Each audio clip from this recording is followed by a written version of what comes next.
I don't know if multiverses are real. Um, I can just give you an example of what happened to me. Well, I was okay. The weird thing is, I didn't know what this was. So here's what happened. I was working on a special effects model for Doug Trumbull. We were doing a movie, and it was our movie. It was called. It was the Ufotog movie, actually. That actually, was sort of a kickoff movie for our new technology we developed for doing 3D movies at 4K at 120 frames per second. It was a brand new technology Doug developed. It's just beautiful. Ang Lee used it in The Long Walk of Billy Lynn and that movie, and a couple other big name producers are considering using it for some very, very high power sequels. Well, bottom line is, I was working on a prop for that movie. Something I was having a ball doing. It was 3:30 in the afternoon, and I was working on it, and all of a sudden, I saw this semi. This is going to sound weird. I'm a science guy, guys, and this doesn't happen until it does. Okay, it doesn't happen to me, all right? And I don't know what to do with this, so I'm just telling you. This I had been seeing people that weren't there and hearing people talking that weren't there for about a year ahead of time.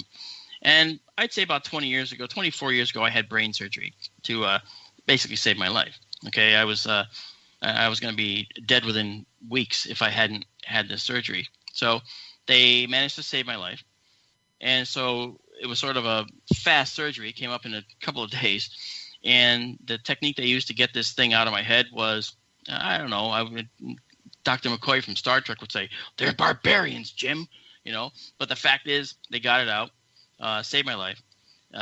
And so I thought, as the injury matures, maybe something would happen in my brain. So as I was sitting there brushing my teeth one day, I saw out of the corner of my eye, I looked back behind me, and there was a woman standing there, semi-transparent. She looked like she was made of water, but without the shine. Well, anyway, this led to this incident in my shop where a dog walked in, semi-transparent dog, and it curled up on the floor, and I'm staring right at it. And I got up, and I walked over, and I looked at it and realized, wow, I can see the other side of it. So my theory was that my brain was replaying events that it had seen. And if that's true, it shouldn't have been able to see the other side of the dog unless I absolutely had gotten up at the time I saw this thing originally and saw the other side. But that's not what was happening, I didn't think. So I did something I just never imagined I would do. I stepped into space being occupied by this little semi-transparent kind of dog thing. And what happened next changed my world, because instead of it being a medical thing that I thought was related to my surgery, I found out, in my mind anyway, that this was something far more, what's the word? I guess far more important or far more deep. Okay, as I stepped on it, it registered that I stepped on it, and it got up, and it ran out of my special effects shop. As it did so, it took my foot with it. And you have to imagine a bungee cord being wrapped around the base of your ankle, or the base of your foot, actually, right on the ground where you're standing, and someone taking it and running as fast as they can away from you. You can feel the tension increase. You can feel the elasticity, getting thicker and more taut. And it's like, oh, my foot. It's getting harder to hold your foot down. Next thing, and that's how I felt. And the next thing that happened, my foot just shot out from under me. And it flew right up to the ceiling. I saw the lights. I saw my foot. I was tossed right on my back, right up. And I saw my other foot go up too. And it landed right on the back of my head on a concrete floor in my shop.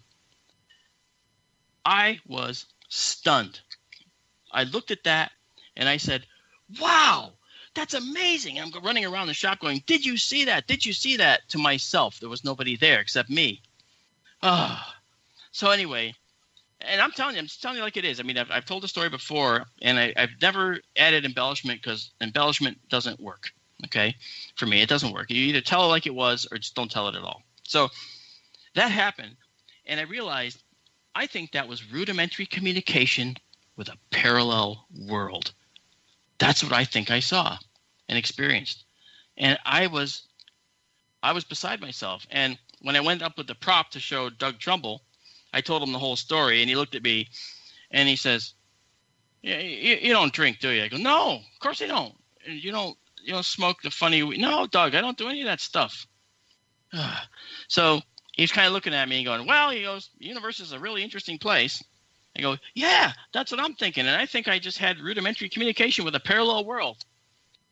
And what do people do when you tell them that? I mean, even people that believe some of that, it's like, well, you don't have any proof. Why didn't you pull out the camera?